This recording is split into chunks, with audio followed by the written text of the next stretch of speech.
work in the male industry, how have we overcome some of the challenges of women in these kind of situations? I'll give you a first example. When I was a newbie attorney, I went to federal court and I was there with my client and we're going to go into a hearing. Another attorney came out and came right over to me and said, "Oh, are you the interpreter?" And I said, "No, but thank you. This is my client. I'm an attorney." And then he walked away. But he did later come back and apologize for the fact because he was looking for an Asian interpreter because we all look alike.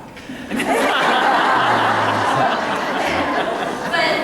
the point, so I've met those kind of challenges where, I'm mistaken for certain things. I couldn't be an attorney because I'm Asian, I'm female.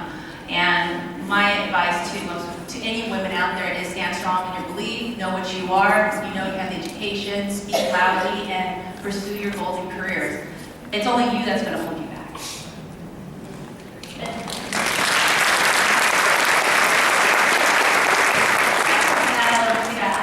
Being first generation, it was really hard for me initially to speak up. I mean, it was really hard, but my parents taught me, you don't speak up, you don't question, you work hard, you'll be rewarded for that. And so I think one of the things that they don't teach you in college is how to get ahead in business. The things that they teach you are subject matters that are really important. They teach you skills like math and how to write effectively, but they don't teach you the part of relationships that make a big difference in work and in life, really. It's all about relationships. It's all about people.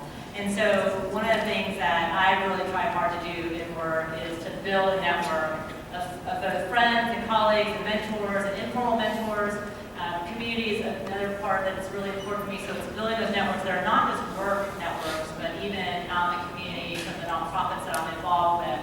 And so in the male-dominated world of the utility industry, I think it's building those networks and having some of those men be your mentors. I mean, I've had great male mentors in work, and by doing that, it's not just you knowing them and then I'm building a network, but it's having those people know you. And so when an assignment comes up, an opportunity comes up, they think of you because they know you and they build a relationship with you.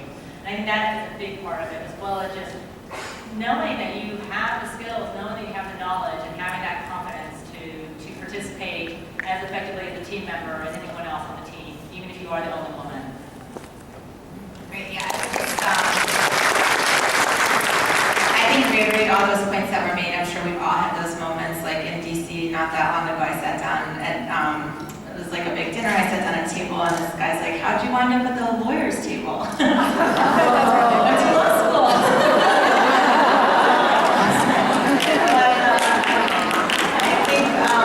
I think your point is key. Like, mentors come in all shapes and sizes. I've had great mentors that are dear friends that, were the, senior male partner on a case.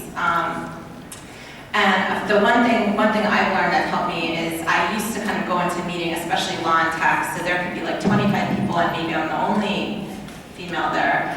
I think when you're sitting in that room, you can be kind of paralyzed by that, and you start thinking about like, well, what are all the barriers that have created this, and you can kind of take yourself out of that space. And so for me, like, the best thing you can do in that moment is to contribute and be a part of it. And so I've tried to really do that. Like, when you have those opportunities, embrace them, and then also be aware that you are fortunate to have that seat. And there's a lot, like, I think every one of us in this room, just the mere fact that we're here means that we could also be expanding that pool. So once you leave that meeting and you realize what an unequal balance that was, think really hard, like, what can we be doing in terms of building a pipeline of the next generation of women that can be there, and then once they're there, how do you kind of retain them and build them up internally? So like you said, I think being confident in those moments, and also all of us do have a responsibility to make sure, that if you are the first person there, that you're not the last woman, and that you're